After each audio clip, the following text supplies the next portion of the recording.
Rashi cites Chazal. Lomen nischle parshas atem nitzovim leklolos. Torah juxtaposes atem nitzovim hayom kulchem. You stand together. B'fnei Hashem Elokechem. It's juxtaposed to the previous portion. Then the Kosovo or the klolos. Fishishomu Yisrael mea klolos choser shtayim.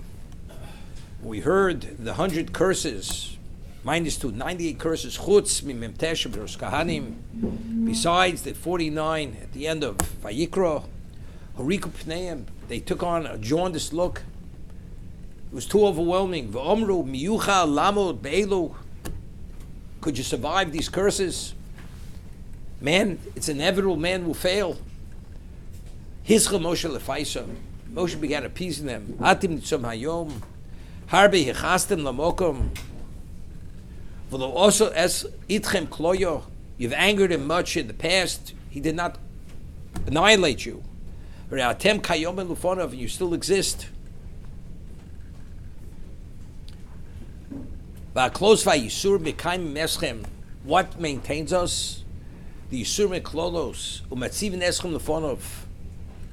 This is the basis for our existence. That because Hashem reigns in on us, therefore we walk that straight path. So there's an interesting medrash. Tanchuma says there's never been in the history of this world a nation who's been punished and Hashem had to punish them again. What's the reason?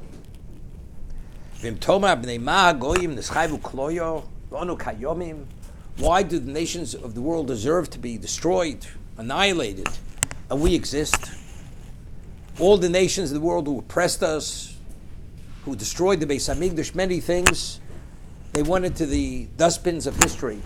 But we're kayomim, we exist. Because when God brings punishment upon nations of the world,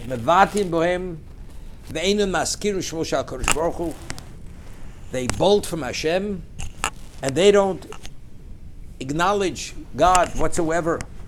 Shenemar, as David HaMelech says in Tehillim, Shvocha moschel agoyim, pour out your wrath on the nations of the world. They don't recognize you. B'shimcha lo karo, they don't call on your name.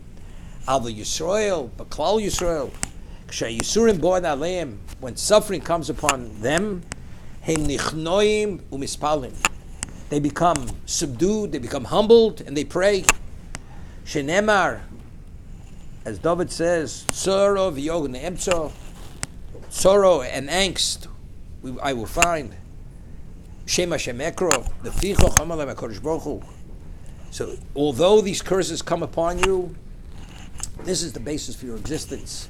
It's because when we step out of line, Hashem reigns in on us, we come to recognize and attribute the failings to ourselves. But nations of the world is not the case.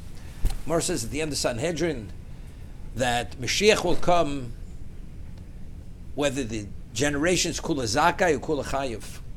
Zakai, if they're all meritorious, of course. But even if they're chayiv, even if they're liable for punishment, they're liable, Mashiach will still come. However, Mashiach only comes if we do tshuva. So what happens if we're not in the state of tshuva? So the Gemara tells us in Chelek that even if HaKadosh Baruch Hu has to install a king, that his decrees are more extreme, that Haman Rasha, Hashem will install that kind of king. And as a result of that level of suffering, we're going to do tshuva. So even if it's Doretz Chayov, so how do we do tshuva? The answer is because if that becomes our existence, which is intolerable, impossible, painful beyond, we recognize our survival depends on this moment, we come to recognize, nichnoim, we become subdued, we become humbled. And only because of that humility, we come to recognize the truth, do we do tshuva.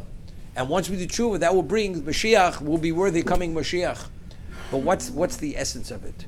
The Gemara tells us by a Jew, Machshova ro'eh HaKadosh Baruch Hu mitzarfed l'maisa. A Jew has a thought to do something, transgress, evil, Hashem does not value it as it was actualized. By a non-Jew, it's not the case. As we see, Aramei Ovid Ovi, Lavan wanted to destroy Yaakov Avinu. And it says, Aramei Oved Ovi, he destroyed him. It's attributed as if he did. Because a non-Jew, his essence is not pure and good. Therefore, the only reason why he didn't carry out, actualize the evil, is only because something thwarted his plans. By a Jew, because his essence is Tov, because we come from the Avos HaKadoshim, therefore, until the Jew actually crosses that line, it's not attributed to him. It's the same thing. So what happens? We get off, as the Rambam says, the Yetzer Hara distracts us, we go off the beaten track. We just have to be brought back to clarity. What brings us back to clarity? Little pain, a little suffering, we come to realize, and therefore we do tshuva.